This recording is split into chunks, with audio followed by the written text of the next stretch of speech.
Hi, I'm Kayla, I'm Kaylee. and this is the Kind of Paranoid podcast. Woo! First episode. Today we're talking about Chris Watts. Mm-hmm. He's a steaming pile of shit. Mm-hmm. Fun fact. Fun fact. He's a steaming pile of shit. Well, that also. Fun fact, this is the most searched case in Colorado, which is where we reside. Yes, and that's why we chose this one today. Mm-hmm. Not because this was like the most interesting or, you know, whatever. It is very recent, though. It is very recent, and I think that it's good to touch up on it so that no one ever forgets how much of a piece of shit he is. Mm-hmm. Spooky appetizer is going to be the story that I found off TikTok, and I think it really goes with our theme today, that basically men are just interesting creatures of the earth. I was going to say not it. Not it making me download Reddit. Is that going to make you download It's the whole literally ass app? making me download Reddit. Wow. Per. I'm cutting that out. I'm trying to think of some of the statistics from the documentary I watched because it was something about men and how... Oh, yeah. Today we're talking about... Men. No, who were we talking about today? Chris Watts. Mm-hmm. Lying sack of shit. Boy. Fucking piece of shit, Chris Watts. Also, it is the most searched case in Colorado, which is where we reside. Which is where we reside. I'm kind of surprised it wasn't John Benet Ramsey. Yeah. But I guess it's like... I don't know. Like, obviously they both happened in Colorado, but I guess that one felt more, like, personal and it was more recent. I don't know if that makes sense. I think it has to do with, like, just that it's more recent and it happens a lot more than you think it happens. Yeah, like in the documentary, it was saying that 3 women in America per day are killed by, like, a current or ex-partner. Okay. Fitting. So here's my spooky appetizer. So this is called... Moving on. No, I'm so sorry. No, this is interesting. Okay, so I saw this on TikTok. It was like one of those Minecraft videos. Mm-hmm. So it's called, I think you know, like the Minecraft video? They're doing Minecraft parkour in the back with the fucking robot voice guys. Like, so, am I the asshole? Well, this is, I think I fucked up by admitting to my girlfriend that I pretend she's a giant cockroach when we have sex. Okay. So ever since I was a teenager, I've had very intense fantasies about having sex with a giant roach. Okay. My boyfriend lives that fantasy every day. I was like... Okay. It started in 9th or 10th grade when I don't know why that makes it worse. When we read The Metamorphoses by Franz. Okay, I was gonna say, what's the fucking book that we read in, like, high school or whatever, where it has the fucking cockroach on the bed and it's... Okay, you know actually... what I'm talking about? Okay, actually, I think he includes a picture of what he thinks Ogtha looks like at the end. Okay, because I have my... Okay, so my friend sent me this meme, and it was, like, that cockroach, but it had, like, giant titties on it. I'm gonna try to find it, but pull it up. Actually, okay, so this is funny. So I'll show it after. He actually mentions appendages. Just let me continue. So he goes, as I started to think more and more about the roach creature that the character had become, I started to imagine what it would be like if a woman turned into the roach instead. I found this idea very arousing. I would not be repulsed or frightened of her, as the characters in the story are. I would take care of her. Then my thoughts started to get sexual with the character. Eventually, I sort of dropped the bit about her having been a human first, and I kind of imagined this fictionalized roach species. They are giant roaches, the size of a person, and have complete intelligence.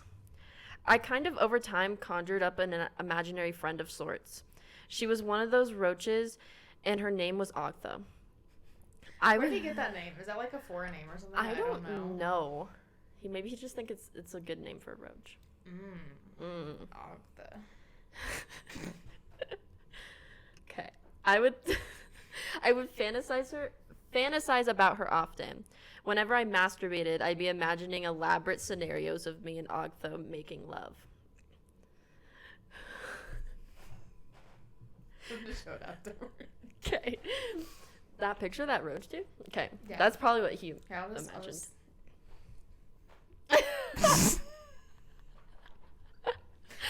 Shout out Jalen. When I started to have actual sex, I found I could not perform if I wasn't thinking of Ogtha. So basically now, anytime I have sex with a woman, I am pretending that she is actually Ogtha. Not just about Ogtha, I concentrate intently to visualize that I actually am doing Ogtha. I don't... What does that mean? Do roaches have pussies? I don't know what they have. What genitalia do Roaches have. roaches have? Leave in the comments. Science side or Tumblr, please answer. I don't want to think about the girl at all. There's only Ogtha. Of course, this sex can never be as exciting as my full imaginary sessions with Ogtha. There are things that her multiple appendages and antenna allow for that a human woman can never match. So anyways. Moving on. I've been in a relationship with my girlfriend for about a year. 3 or 4 times I've tried to have sex with her and not pretend she's Ogtha. But I just can't do it. So essentially, every time we have sex, I'm imagining she is Ogtha. I finally confided this to her the other day, and I was blown away by her reaction. I can't imagine. I can't even imagine. I could not imagine if my boyfriend brought that up You're to with me. him for a year, and he's like, by the way. I have sexual fantasies By the about way, roaches. Them titties? Absolutely not. I want you to have an antenna. Do you think that he asked her? When I on your back, I want it to be hard and crunchy. Do you think that for Halloween he was like, babe? Oh my god, the year before or something. Yeah. Where he said anything, he's like, that's a really weird idea. You really crazy idea. I thought she might take it a bit badly at first, but that she'd get used to it. No. I've never seen such a look of disgust before. Outraged is not an understatement. She is not even returning my texts now. I'm afraid she's actually going to break up with me. And also that she's going to tell people about Ogtha. Oh, shit. I could not. He has a name for it, too. Could you imagine? That's what I'm saying. This is worse than, the music guy with the CPAP. Yeah. At This is least he was worse. thinking about her. I don't know how I will face anyone. This is going to sound silly, but I also feel guilty about feeling shame, as if Ogtha would be saddened by this. Mental illness. Even though I know she is imaginary. I just don't know what to do at this point. That's it. The end. No girlfriend update. There's probably an update, but I've not looked into it, so let us know in the comments. But Like and subscribe and let us know down below if you want an Octa update. yeah, we will include it in the next podcast. Yeah. But that is insane. We'll put it in the show notes. Honestly, I don't even think an update really matters, because, if she didn't break up with him. What if she comes back and she's like, I have a thing for snakes. What if Ogtha's like, it's true, I was the roach. Picture of her on the wall. You know those mini microphones or the TikToks where they put them up to dogs? Mhm. It's like that with a fucking cockroach. Well, I imagine, imagine this scenario, right? You're with your boyfriend, and, you're sitting on the couch, and a fucking roach goes across. And he's like straight up, He starts screaming and he creams himself. why are you hard? You think it's the character you're watching in the movie, but it's the fucking roach. You're like, man, he gets go hard when I scream. Maybe he's into BDSM or something. It's just the roach. I don't think you would ever expect, if your boyfriend was like, let's sit down, I need to tell you something. I'd be like, please just, please tell me you cheated on me. If you heard that anything shit. else? Yeah. literally anything else. Like, I think I would rather hear, like, I cheated on you, or, like, I robbed a bank. Would you rather get murdered by your husband? Or he masturbates to a roach? No. Neither. None of above. None of the above. I need a sippy. That was oh my god. So, yeah. So, we'll start here. Chris Watts was born May 16th, 1985. Okay. So, this is going to be the episode where I try not to say the whole goddamn time. So, he was married to Shanann Watts, who was born January 10th, 1984. She was born in New Jersey. They both moved to North Carolina. They met on Facebook in 2010, and they were married in 2012. At the time that they met, Shanann had been diagnosed with lupus. She'd just gotten out of a bad relationship, and her meeting Chris was kind of like her saving grace to her. She was very active on social media. She was always posting about her family's life. They lived in Frederick, Colorado. She posted a lot about her 2 daughters, Bella, who was born December 17th, 2013, and Celeste, who went by Cece, who was born July 17th, 2015. At the time of this case, August 13th, 2018. So, at the time, Nicole Atkinson and Shanann had just returned from a trip to Arizona. She was trying to get a hold of Shanann all morning. She had a doctor's appointment at 9 a.m. that she had missed, and she had texted her a couple times after that, and she was growing concerned, so she did call the police around 1:40 p.m. on August 13th. So Nicole and Shanann had just returned from a work conference in Arizona, and Shanann had just returned from a 6-week-long trip to North Carolina with her daughters. Now, Shanann's car was in the driveway. She had missed her doctor's appointment, and at this point, she calls the police, she calls Chris, and they all arrive to their home at 2825 Saratoga Trail. Chris welcomes the police inside, and all of this whole thing is caught on the police cam, like the body cam, you know? It's really interesting. Wild to watch, especially like once you realize how this case unfolded. You can literally watch it unfold. In the house, Chris noted that Shanann's phone, purse, and her wedding ring were all left in the home. Inside of her purse contained her medication and the kids' medication, which is something she would obviously not leave at home. The kids' car seats were also left in the home, so, you know, she couldn't have taken them anywhere. And then Chris actually noted that the girls' blankets were gone, and that's something that they always left the house with. And in one source that I found, Shanann said that she was leaving with the girls. Like, Chris said that she said that, but he couldn't tell them what friend or where she was going or why she was taking them. Yeah, he was just like, oh yeah, she said she was like taking the girls to a friend, but obviously that was sus. So in the home, he says that they didn't have an argument, but that they did have an emotional conversation the night before, which I don't totally know what that means if it doesn't mean argument. And then they did ask the neighbor if they had seen Shanann or the girls, and he said that he had not seen them, but that he did have like driveway cameras that were pointed in the direction of their house and that they should be able to show something. So they go over to the house, and the cameras show Chris going to his truck. He pulled it into the garage, and then he left. And this was about 5:17 in the morning. This was around the time that he would typically leave for work, so he was like, yeah, that was just, I was loading up my stuff, and that was it. So one thing that was noted, though, was that Shanann or the girls were never seen leaving from that camera. So that was weird. And the police officer ends up telling Chris that he can go home, and he's like, we'll call you with any more information, or you call us, and, we'll be in touch. At this point, they're at the neighbors. And the second Chris leaves, his neighbor is like, absolutely not. And I have this quote where he says, he's not acting right at all. He's never fidgety, never rocking back and forth, and he never loads his stuff in and out of the garage. Ever. He never talks, so the fact that he's over here blabbing his mouth makes me suspicious. I love this neighbor. His name is Nate. Yeah. He's my favorite person. He already knows what's going on. His intuition, killing it. Mm-hmm. So this is Chris's story. He woke Shanann up in the morning, or shortly after she came home.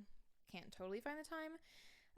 But basically that he woke her up, or at some point in that time they were gonna like discuss their marriage, which I feel like is a really weird time to discuss your marriage. Yeah, like have like a moment.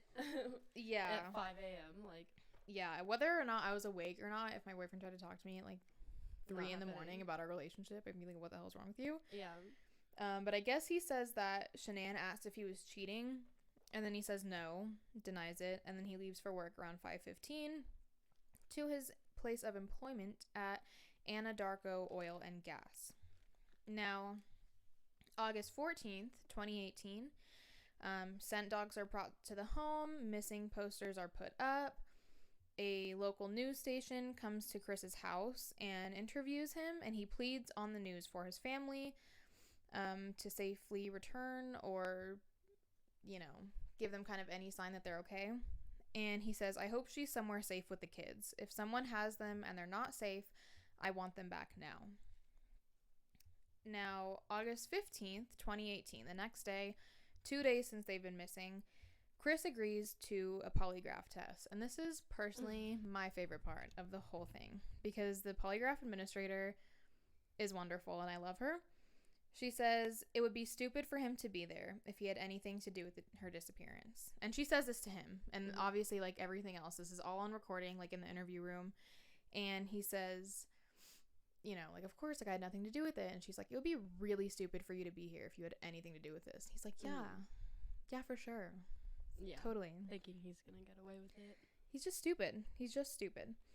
And a direct quote from her is, she says, the cool thing is that there's one person in this room that knows what happened. And in 5 minutes, there'll be two of us. That's a statement. First of all, queen. Second of all, bestie, you are so right. Because, girl, are you about to know. So around this point, Nicole Kessinger came to the police after seeing Shanann's post on Facebook revealing that she was about 14 to 15 weeks pregnant. She then confessed that her and Chris were romantically involved. Ooh. Riveting. So she was Chris's coworker. I'll kind of get into that a little bit. Always a coworker. It's always the fucking coworkers, bro. Watch your coworkers. Watch your coworkers. Watch your psychopath husbands. She had started working for the company in around June of that year of 2018. Chris had told her that him and Shanann were separating, and he never told her about the pregnancy. And she says that this disgusted her when she found out that Shanann was pregnant. Did it not disgust her that he was married with kids? See, I was thinking that too, because, like, they always use that excuse. Like, oh, we're separating. Yeah. If it's not in paper. If it's not in paper and happening. Well, because, like, even if you're not fully divorced yet, have you moved on? Okay, well, that part too. Like, what are you waiting for? You know, like, okay, you're separating. Like, I know, like, legally it takes a long time, but, I mean, come on, bro. Yeah. And it's like, even if they were separating, he still lived with her and his kids. What I mean. Like, I don't know. In my opinion, doesn't make any sense. But, you know, is what it is. It was revealed that Chris spent most of the time that Shanann and the girls were on that trip in North Carolina with Nicole. So, this same day, obviously, Chris fails the polygraph. Shocker. Not surprising. And he insists that he's not lying and that he had nothing to do with it. The polygraph administrator comes in. She says, the polygraph shows you're lying. I think you already knew that. But now we just want to know why. And he's like, I didn't do it. Yeah. And then I also found in one source that a failing score on the polygraph is -4 and that Chris scored a -18. So he literally lied about every single question except for his name. And and he's going to sit there and be like, no, I didn't have anything to do with it. Yeah, I have no idea what you're talking about. I was just nervous. Christopher. Be real. Be real. Be fucking for real. And people believed him. Like, people in the media were blaming Shanann and, like, harassing her family, saying that, like, she was, you know, a bitch or whatever, and, like, drove him away and like I don't really know what kind of story they were trying to concoct, but people were like blaming her. And frankly, I think you're an asshole if you did. So now let's talk about the North Carolina trip. So like 7-ish weeks before this all happened, Shanann and the girls went on a trip to North Carolina for 6 weeks where Cece's birthday and Shanann's mother's birthday were being celebrated. And during this trip, there was an argument between Shanann and Chris's mom, Cindy. Wait for it. Because she tried to give the girls ice cream that was like pistachio ice cream and like walnut ice cream or some shit. And some sources I saw that both of them had allergies, but regardless, Cece at least had severe allergies to nuts. And that's such a weird fucking ice cream to give a child. Here, 3-year-old, you want some pistachio ice cream? I've never met a toddler that wanted walnut or pistachio. No. And like, I couldn't find exactly what type of ice cream it was, but like regardless, it had nuts in it. And it's like, first of all, how do you not know? Like, that's your own grandkid. And also, or at least like, why wouldn't you ask? That's what I'm saying. Like, why wouldn't you ask? Like, I don't know. I feel like she was just like selfish and like she thought if she asked, then it would come off like she didn't know her grandkids. Yeah. Obviously she didn't, but so that fight happened. She claimed she didn't know about the allergies. Shanann was rightfully pissed, and she had told Chris, you know, like, you need to talk to your parents. Like, this is unacceptable. And kind of from this point on, she kind of noticed Chris being weird. So there was also another argument during this trip that happened because Chris was failing to reach out during the entire trip. Obviously, now we know because he was with Nicole. But there were texts showing that, you know, she was like, you haven't reached out to me, you haven't reached out to the kids, you haven't answered the calls, you haven't whatever. And his excuses were always like, I didn't see it, it was late, it was whatever. And like normal cheater ass excuses, but also like, those are your whole ass kids. You know what I mean? Like, yeah. Even if you don't love your wife anymore, don't be an asshole to your kids. So during this time, Chris was also becoming extremely devoted to fitness. Interesting. He was getting absolutely jacked for no reason. But I mean, weird.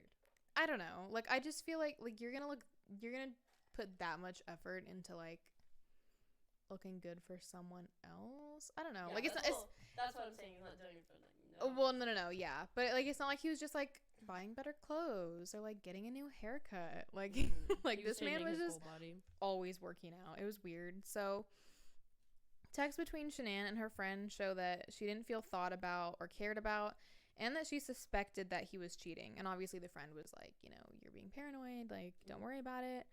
And Chris actually flew out for the last week of the trip, and according to Shanann, he barely paid her any attention and he refused sex with her. So she was like, he's not texting me the whole time, he's not calling me the whole time, he flies out here. I think she said he like hugged her and that was it, and that he didn't kiss her, and that she like tried to initiate sex, and that he pretty much refused. And I could be totally wrong, but I think in one of the sources it said that like she was texting her friend because she was so upset, and he was like doing push-ups. Like, that's so not funny. Like, I feel so bad for her, but I just look at him and I'm like, what are you doing, bro? Yeah. Like, I don't know. You know when you're like playing The Sims 4 and like you're trying to do literally anything, and then your sim just starts doing push-ups, and you're like, what are you doing? That's how it feels. Chris is just like an unattended sim. So after the North Carolina trip, they've got the extreme violence mod downloaded. Extreme violence, wicked whims. So after the North Carolina trip, Shanann and Nicole Atkinson, her friend, went on a trip to Arizona. They left August 9th. It was for like a work conference, I think. She did leave a note expressing how happy she was to still be working on the marriage with Chris. So before she left this note that was like, I love you so much, so glad we're working on our marriage. You know, I felt like things were really good last night, and you know, she was very hopeful. And so August 11th, 2 days into the trip, Chris and Nicole Kessinger go on a date to Lazy Dog, where he used their joint credit card and he spent $65 on the date. He had told Shanann that he was going to a Rockies game. Obviously, she was suspicious because she was like, okay, you know, sure, you go to Lazy Dog, you get some food, you have a beer or two, but like, why the hell are you spending $65, you know? Mm-hmm. So, again, like, there's texts of her texting her friends and being like, what the hell, you know? I think he's cheating, I think he's lying, and he's denying everything. Now, around 1:45 a.m. Sorry. Are you done? Okay, repeat that last sentence. So, around 1:45 a.m. on August 13th, Shanann is dropped off at home by Nicole Atkinson, and that leaves us where we are now. She was the last person to see her other than Chris. Now, Chris, during the interview, had asked for his dad. Wait, do you mean a different name? You said Nicole dropped her off. No, it is Nicole. I almost get mixed up. They're both named Nicole. So his girlfriend is Nicole Kessinger, and then Shanann's friend is Nicole Atkinson. I might just start using their last names because it might get confusing. Hold on, where was I? Oh, okay. So during the interview at the police station, Chris had asked for his dad, his whole ass dad, and they brought his dad in from North Carolina. And he started telling him, you know, I didn't know what to do. And he's like, what are you talking about? And you can he could have come up with this before, but I feel like watching the video of the interview, I feel like I can like see the wheels turning. Basically, he tells his dad that he saw Shanann hurt the kids, that he smothered them, and so he killed her in a fit of rage. I feel like the story was literally made right then and there on the spot. I agree because I remember watching that and his dad kind of suggested that. He was like, did she hurt the kids? Like, that was kind of suggested to him. Yeah. I didn't even catch that. So that was kind of like suggested to him and he kind of like took it and ran. That's my theory. He was like, that's a good idea. Yeah, he's like, shit, Dad, you're right. He's such a dumbass. So he tells his dad that she hurt the kids and that he hurt her. So at this point, he admits to hurting her, or like killing her, and he lies about why. And he says to his dad, like, she hurt the kids, so I had to kill her. And his dad's like, what? And he's like, she hurt the kids, so I had to hurt her. And like, he kind of like corrects himself, but at that point, it's like, you done fucked up, you know? He said it. So immediately, everyone's like, bullshit. Like, nobody believes him. I think maybe his dad did for a second. I don't know. Like, that's his kid, so it's, you know, it's what it is. But the detectives obviously didn't believe him. So they end up getting the real story out of him. And let me fast forward a second. So August 16th, the girls' bodies were found, and Shanann's, obviously, all of them. And there was a sheet found on the site that Chris said that Shanann had been wrapped in, and that they were at the work site that he was at on Monday the 18th, or the 13th, sorry. And that was site Survey 319 at the oil and gas company. And they had asked where everyone was, you know, located or buried, and he said that Shanann was buried, but that the girls' bodies were in oil tanks. So obviously, like, trigger warning, child murder. Yeah. I don't even know how to like say that gently, but like, you know, stuff with kids and violence, and Chris is an asshole. So what had actually happened was according to Chris, so this is the story that he gave, that he was like, okay, this is what actually happened. Shanann arrived home around 2 a.m. Her and Chris had sex consensually, and that shortly after, he told her that things weren't going to work out and that he didn't love her anymore. She said that he wouldn't see the kids again. You know, obviously she was upset. Like, I can't even imagine, like, going on a trip for, you know, a while and coming home and, like, having sex with my husband, and then immediately after, he's like, I don't love you anymore. Like, are you kidding me? I don't know. I just, I can't even imagine. So she starts saying that he wouldn't see the kids again. He started choking her in a fit of rage. Bella then walked in and asked what's wrong with mommy. He wrapped Shanann's body in a sheet and put her body in his back seat, as well as Bella and Cece. When they arrived on the site, he then smothered Cece and Bella, and he then buried Shanann and placed the girls into oil tanks. And he said that the car ride there, they held each other the whole time. That is so sad. I know. It, like, literally makes me want to cry. And you see, like, the pictures of them and stuff, and they were just, like... The sweetest little kids. Like, I can't even imagine doing that to a kid, let alone, like, your own kid. It makes no sense to me. And they were, like, truly innocent bystanders. Like, yeah, no, they didn't. Nothing to do with it. Obviously, he didn't have to kill Shanann. He didn't have to kill anyone. But, like, I feel like he killed Shanann, and then he was like, well, shit. You know what I mean? And it's like, I don't know. Nobody had to die, but it's like you could have stopped, you know? So, August 21st, 2018, he was charged with 9 criminal counts, including murder, unlawful termination of a pregnancy, and tampering with dead bodies. And he couldn't recall if the girls struggled, but Michael Rourke, who was the Weld County District Attorney, revealed that Bella fought back for her life and that the autopsy showed defensive wounds and that she had bitten her tongue several times before she died. So she very much did fight back. And he was like, I don't know, I don't remember. That's really sad. He's just an asshole, dude. Like, this whole story is just really sad. This whole story's sad, and you just, like, look at his face and you hear him speak and you literally just want to punch him in the throat. Like, he also couldn't recall the difficulty of getting the girls into the tanks and said he didn't want to talk about it. But it was revealed that he had to squeeze them through an 8-inch opening to get them into the tanks. And that they found a tuft of blonde hair in the opening of one of the tanks. That is awful. So, obviously, it wasn't just... You know what I mean? Like, there's so many pieces of this and steps of this where he's just like, I don't know, I don't remember, I don't want to talk about it. And it's like, you had to do so much to get here, you know? Well, that's crazy because, like, how is there no blood or, like, you know? Yeah. I'm sorry, that's graphic, but... Well, no, that's what I'm saying. I don't... But, dude, I can't even imagine being, like, the forensics team going onto that site and having to find 2 little girls and seeing, like, their hair. Like, oh my God, it gives me fucking chills, dude. I don't even...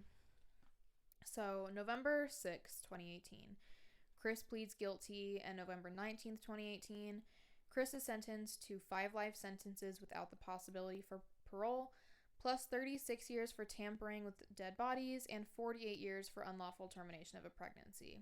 And on the stand, Chris's mom fucking hate this bitch, gets on and she's like, I don't know what led us here. I don't know why you would do such a thing. I don't know.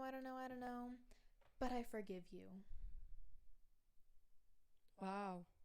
Thanks, Cindy. Because you're totally the person in this situation. I'm glad you forgive him. Like, I don't think she realizes she can go to jail the next day and be like, I forgive you, son. But, like... for what? But you can't do that for the kids and mother that died in this situation. Well, that's what I'm saying. It's like, he didn't hurt you. You know? Like, Shanann's family isn't... You know what I mean? Like, you have no right. Pretty much. Yeah. I forgive you for killing your wife and kids. Absolutely not. If my son did that, disowned. I'd be like, who is that? Yeah. I hate him. I don't know who that is. So, luckily in November of 2019, Shanann's family sued Chris to ensure that he never profits from any, like, documentaries or books or anything that are made. So, that's really good at least. I think that's most of kind of like the whole story. I'm just gonna talk about a couple other things that, like, didn't totally fit into, like, the timeline of things, but that I wanted to mention. Yeah. So Nicole Kessinger, his girlfriend or, you know, Mistress. side chick or whatever, she was found looking at wedding dresses for about 2 to 3 hours online. And so it is theorized that the affair was going on for longer than anyone let on. Because at this point, allegedly, they had only been dating for 6 weeks. Mm-hmm. So, I don't know. I feel like, especially with Chris, I feel like he was super, like, lustful with her. Yeah. And, like, he was, and she might have been going through the same thing, but, like, not in the same way Chris was. Like, he was feeling murderous, and she was like, oh my god, what if we get married? Yeah. Like, he was probably like, we're separating, I'm gonna give you this, I'm gonna give you that, we can have this, we can have that. Like, yeah. But it really puts into question, like, her intentions, too. Yeah. Because she had said, too, that she, like, didn't really want kids, or at least that she, like, she wasn't totally in love with the idea of Chris having kids from another marriage before. Which is weird to mention. Weird to mention, but according to her, she never mentioned this to Chris. Mm-hmm. Now, I don't know if I believe that. However, I do feel like it's weird to bring up if you were guilty about it. You know what I mean? Well, this case was super interesting. If there's anything you want us to do next, please leave it in the comments below. Chris Watts. Lying sack of shit. Fuck you, Chris. Fuck Watts. Chris Watts. Fuck Chris Watts. Well, like and subscribe To our YouTube channel? to our YouTube channel. Follow our TikTok, Okay. our Instagram, all of our socials. I was going to say, we'll do that, because I think our website is the only one that's podcast and not pod. Mm-hmm. Yeah. So we can say, send us an email Mm-hmm. at kindaparanoidpod@gmail.com, not podcast, pod. Mm-hmm. Follow us on Instagram, kindaparanoidpod, TikTok, kindaparanoidpod. All the socials. I think we're not really doing the Facebook, but it's there. Yeah. I think that's it. Yeah. YouTube channel, Kinda Paranoid Podcast. I don't even think we're made it yet. We'll It's we'll good. have it there. We'll have it there eventually. Chris Watts is one of many reasons to stay kinda paranoid. Bitch.